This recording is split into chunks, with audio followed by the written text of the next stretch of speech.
পুরুষোত্তম জননী মাতা মনমোহিনী দেবীর ১৫৫তম শুভ আবির্ভাব মহামহোৎসব অনুষ্ঠিত হল বীরভূমের কৃষ্ণপুর নবহিমায়তপুর অনুকূলচন্দ্র সৎসঙ্গ আশ্রম সাধনপীঠে।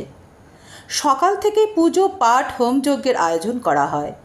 মাতার চারিত্রিক বৈশিষ্ট্যের উপর নির্ভর করে সন্তান কেমন হবে। বর্তমানে ভালো মাতার অভাব পরিলক্ষিত হচ্ছে। আশ্রম প্রাঙ্গণে এই উপলক্ষে একটি মাতৃ সম্মেলনের আয়োজন করা হয়। ধর্মমূলক গান, উপদেশ, পবিত্র গ্রন্থ থেকে পাঠের আয়োজন করা হয়। নবহিমায়তপুর থেকে স্টাফ রিপোর্টার ডিএনটিভি বাংলা।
সেই যে পরিবারে গিয়ে যে কুলুগুরু দীক্ষা যে নেবে, সেই কুলুগুরু দীক্ষা কেমন ভাবে নেবে? পরিবারে কেউ শক্তির আরাধনা করে, কেউ কালীর আরাধনা করে, হ্যাঁ, কেউ শিব পুজো করে, মানে বিভিন্ন রকমের শক্তির আরাধনা, মানে বিভিন্ন রকমের তাদের থাকে।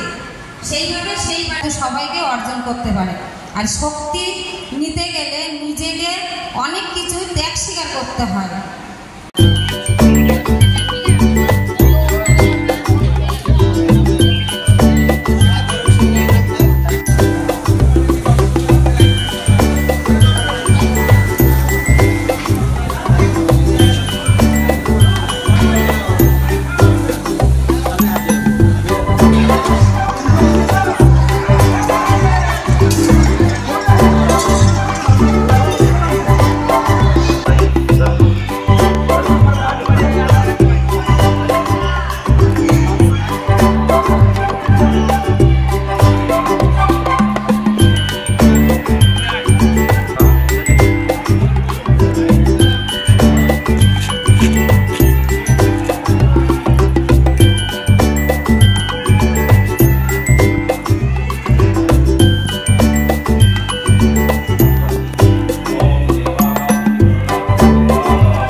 পুরুষোত্তম জননী মাতা মনমোহিনী, তার আবির্ভাব দিবস আজকে।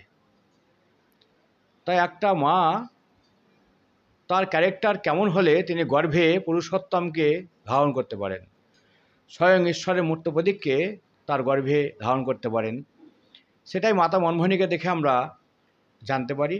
আর আপামর মেয়েরা ভালো মা হওয়ার জন্যে এই মাতা মনমোহিনী ক্যারেক্টারকে ফলো করে।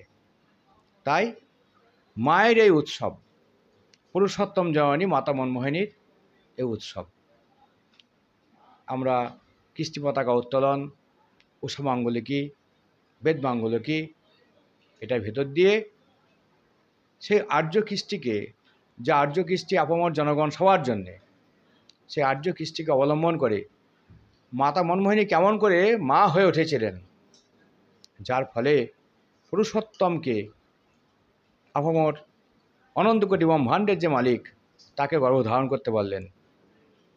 এটাই সার্থকতা এই উৎসবের।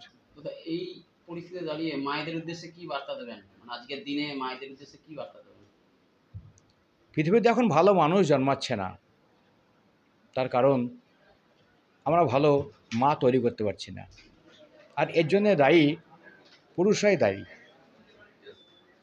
কেননা কোন কালচারে আমার মেয়েটাকে আমি বড় করে তুলব, এটা কিন্তু প্রাথমিকভাবে এই মেয়েটার বাবা মার উপর নির্ভর করে। তাই এই যে পায়ের আলতা, হাতে শাখা, সিঁদুর, পলা, এগুলো সবই আর্য কৃষ্টির মধ্যে পড়ে। আর আর্য কৃষ্টি ইজ ভেরি মাচ সায়েন্টিফিক, সায়েন্সকে বাদ দিয়ে এগুলো কিছু না। তাই একটা মেয়ের মাথায় বহু পুরুষের ছাপ থাকলে সে মেয়ের পেটে কোনোদিন ভালো সন্তান জন্মাবে না। দিস ইজ সায়েন্স, সায়েন্স মানে সিদায়েন্স। কাজেই একটা মেয়ের ড্রেস পোশাক কেমন হবে, একটা মেয়ের চলা বলা করা খাওয়া কেমন হবে, এবং তার মেন্টাল সদাচার, আধ্যাত্মিক সদাচার এবং বাহ্যিক সদাচারের উপর নির্ভর করে সে কেমন ধরনের সোলকে অ্যাকসেপ্ট করবে। আমরা এই উৎসবের ভেতর দিয়ে মায়েদেরকে ঠিক যেমন করে মা হয়ে ওঠা উচিত।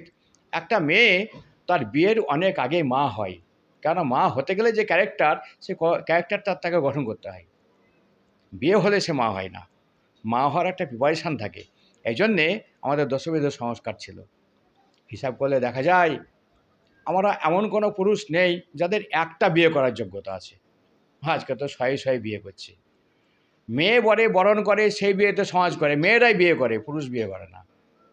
কাজেই সেও পুরুষকে যদি গ্রহণ করার ক্ষমতা কোনো মেয়ের থাকে, যাকে শ্রদ্ধা করতে পারবে, তার পেটে ভালো সন্তান জন্মাবেই। কিন্তু স্বামীগুলোকে এখন ইয়ারের লোক করে ফেলছে মেয়েরা, তাই হচ্ছে না, এই আর কি। TNTV presents TSD, TNTV Shorts Daily। এখানে আপনি প্রত্যেকদিন 1 মিনিট TNTVর সঙ্গে জোড়ার সুযোগ পাবেন। হাসি, ঠাট্টা, হই হুল্লোড়, ইনফরমেটিভ, মজাদার সব রকম খবর দিয়ে আপনার জীবনের সেরা 1 মিনিট গড়ে তোলা হবে। দেখতে ভুলবেন না কিন্তু TSD, সারাক্ষণ সংবাদ পরিবেশন।